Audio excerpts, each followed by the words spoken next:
This is quite a significant video for me for a number of reasons. I put out my previous video on Shoreham during the first COVID lockdown. That was a special one for me since I had just reached 1,000 subscribers. I'm now happy to say that this video has seen that number rise over 5,000, so it's appropriate I'm back at Shoreham in pursuit of one of my favourite species, the plaice. This is also my first proper session since damaging my right hand, which put me out of action for about 6 weeks. Unfortunately, I seem to have missed my first bite, but having said that, I feel like I'm back in the swing of things. It's about an hour before the top of the tide and the fish have just come on the feed. I'm fishing dungy black lug and ragworm on 3 hook clip down rigs. The bite has come to the rig with 45cm snoods with beads. My other rig has 35cm snoods without any bling, and this one I cast a lot further. Or rather, I'd normally be able to cast it a lot further, but I don't really want to put too much pressure on that hand. Fortunately, the strong wind is from behind, so that helps with casting. However, I still don't want to really exert myself too much. So I'm probably casting 10 or 20 yards shorter than I would have liked. I'm threading on a fresh ragworm on my top hook, while my other 2 have got lug. I've started with ragworm on all 3 hooks on my other rig, which is still out there. I've placed a link in the top right hand corner to my previous Shoreham video. That one describes how I make these rigs.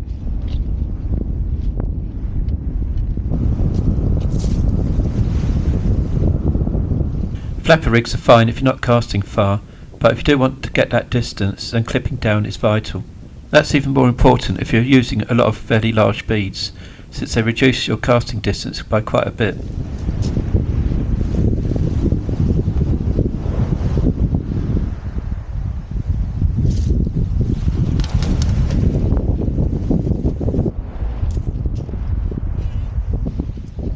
Before I get to recast, I get a bite and miss another bite on the other rig. That now needs to be rebaited.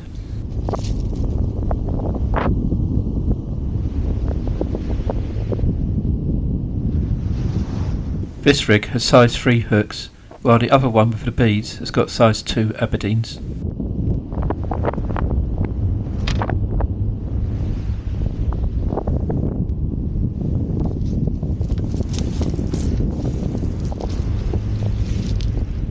I've attached breakaway continental leads to both rigs.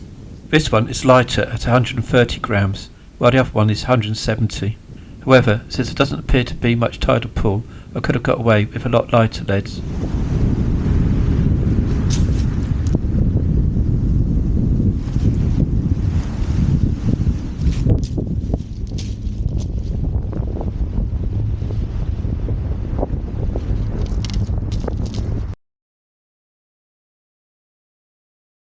For today's session, I'm at the Burrells.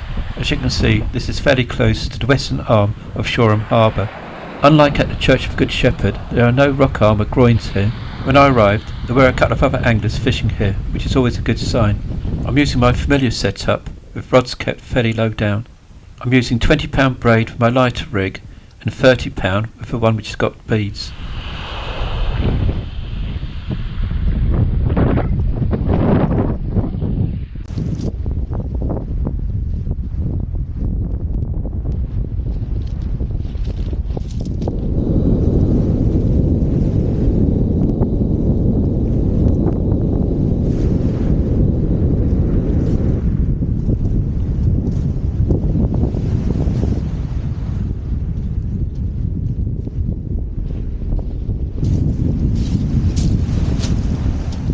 Having just cast out my lighter rig, I'll quickly run through the locational details. Shoreham is a West Sussex location and there are plenty of other good venues nearby.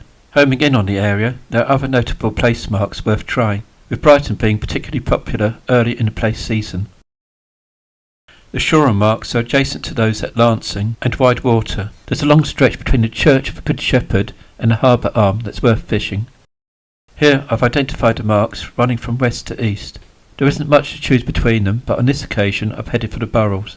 To get to the location, you follow the Old Fort Road and find parking in that vicinity.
With a strong wind, I'm a bit concerned that my bait might get blown away, so I'm putting it back in a cool bag.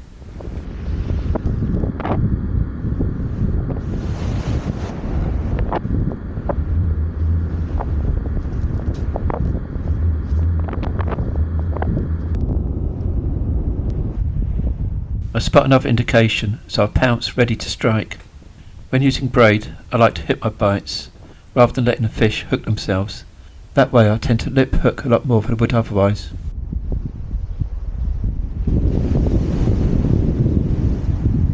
However, I'm still looking for a significant movement before I strike. Having already missed 2 bites, I want to try and make this one count.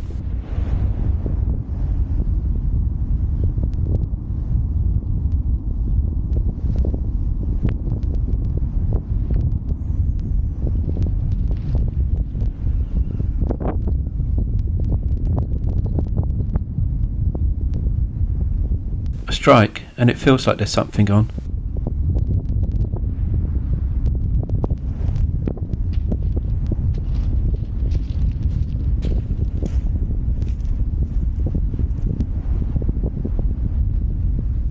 However, I'm a bit annoyed to find that the fish has come off. Not the start I wanted.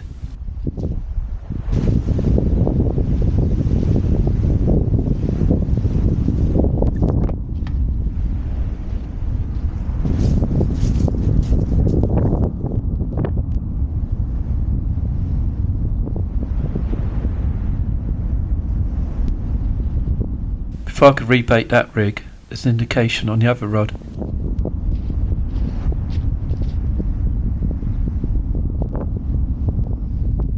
That's better. I'm sure I've connected with this fish properly.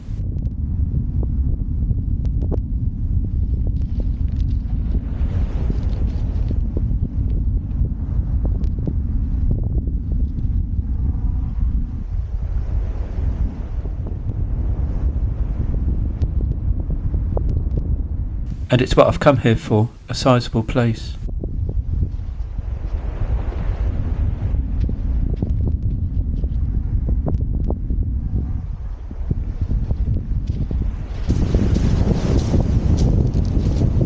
Not huge, but it's a keeper, and it's taken ragworm on the top snood, and that one's got black and green beads.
It's approaching the top of the tide, and as you can see, there isn't much of a bend in the rod tips.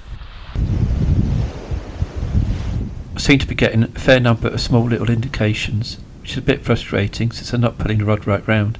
These might just be the smaller fish which are playing with the bait rather than following it right down.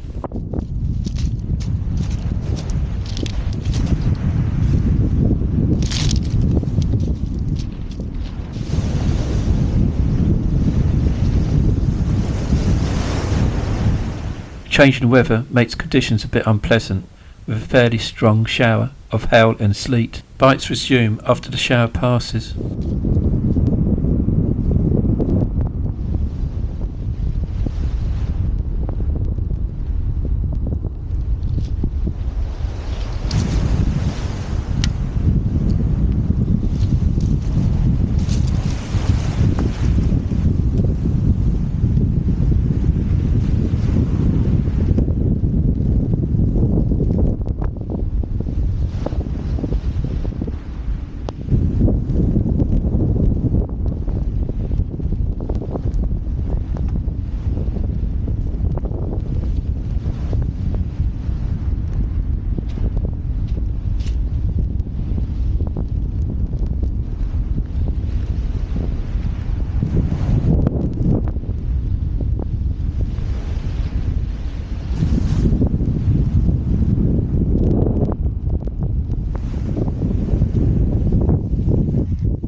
It's taken a while, having missed a few more bites, I then finally hit one.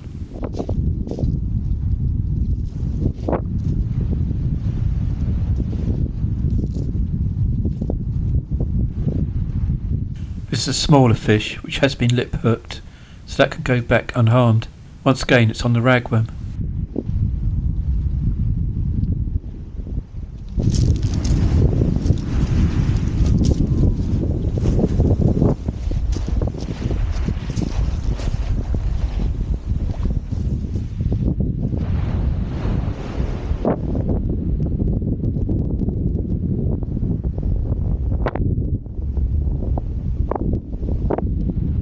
Dragging the bait gets an instant response.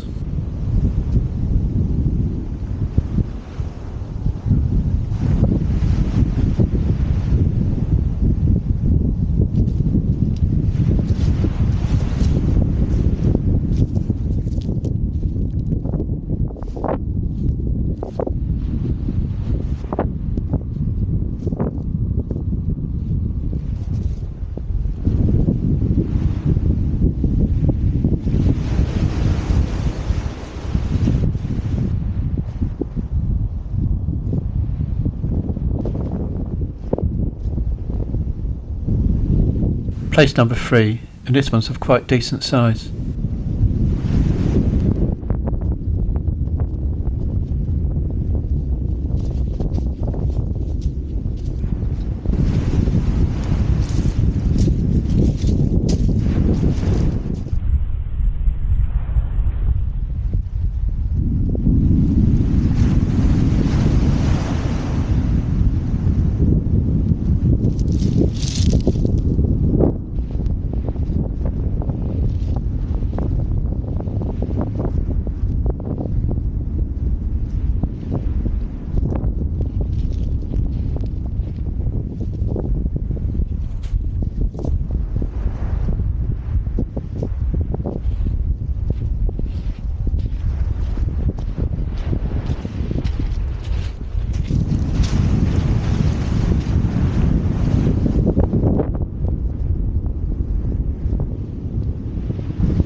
Bite on my left hand rod.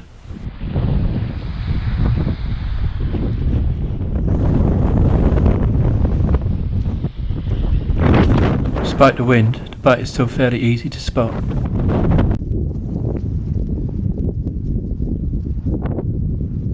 I strike and feel the fish on.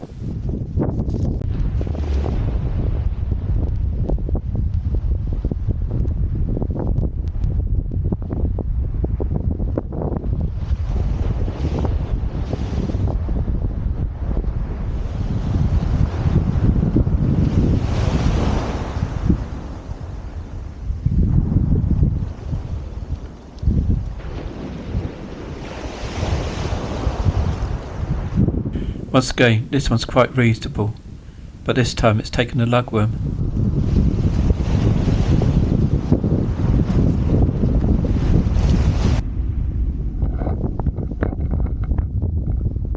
As the tide's receding, proper bites are picked up.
now moved my gear down the beach. There was a bit of a lull in proceedings, but it's picked up again.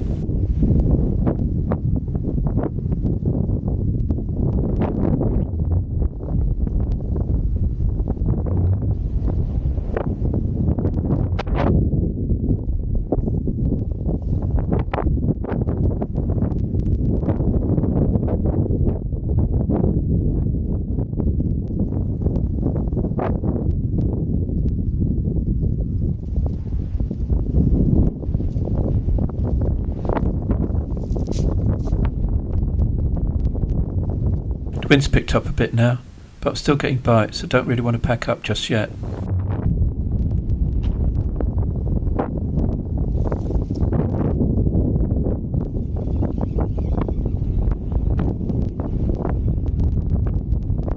However, I'm back to missing the bites.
Place number 6, which once again is lip hooked, so it's easy to get the hook out.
The action slows down a bit, so I then start packing away.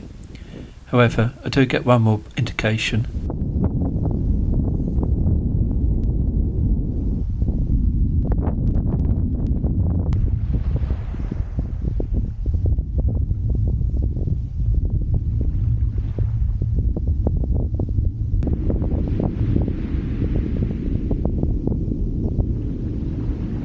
The smallest fish of the day comes skimming across the surface.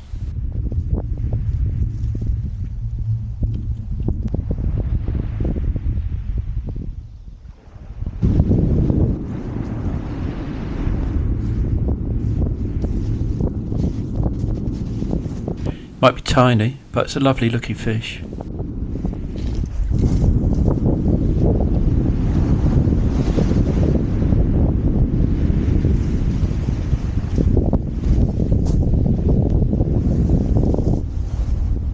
So, all in all, it's a session I've really enjoyed. The missed bites at the beginning were a bit annoying. However, I was pleased to end up with 7 plaice. 3 of the better ones were caught on a rig with beads, but that didn't make a lot of difference. I'd like to finish with a big thank you to all of those who've subscribed. Your support is really appreciated. Revenue from advertising will now go to RodsAngleUK. If you're not familiar with my other videos, can I suggest you look at the playlists? I'm trying to cover a wide range of venues, some of which I identify here. There's a similar format to each of these, focusing on the venue and how to catch from it, and a number of the videos have rig making tutorials incorporated within them.